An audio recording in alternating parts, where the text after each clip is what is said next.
Welcome back. Today we are going to discuss about the concept of manifest and latent function, which is given by Robert K. Merton. So another contribution that Merton gives to his functional theory is manifest and latent functions. Merton divides the human functions in two types, manifest and the latent functions. Now, manifest functions are those functions which are intended and conscious to the members of society.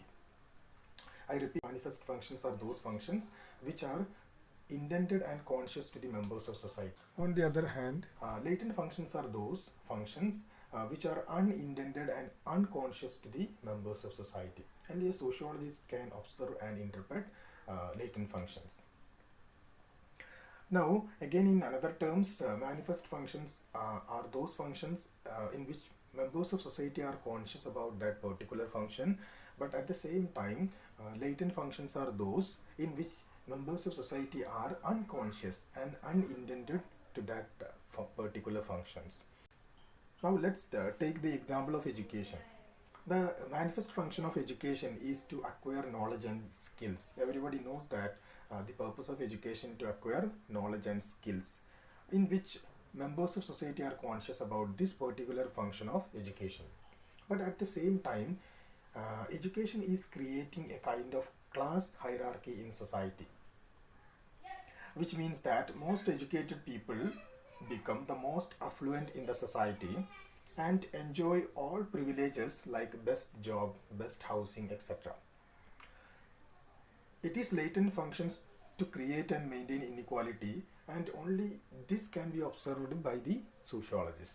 So this is the example of manifest and latent function of education. Merton is again given another example of rain-making rituals performed by large number of American Indian tribals to explain the concept of manifest and latent functions. Now these tribes, American Indian tribes, have a specific reason for performing the rain-making rituals in which they are conscious, intended and recognized by the members of society. Merton called this as manifest function.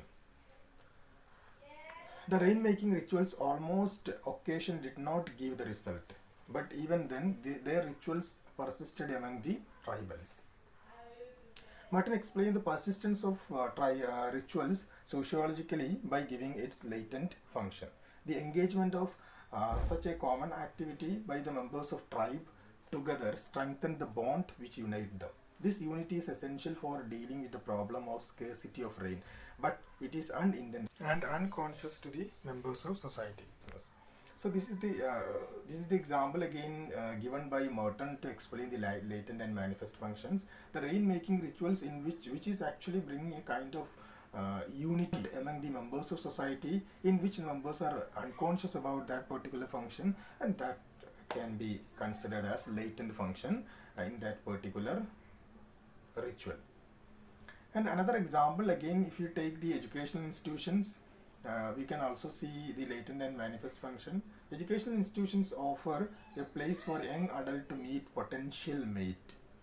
The mate selection functions are not intended or commonly recognized functions of education. Hence, they are latent functions.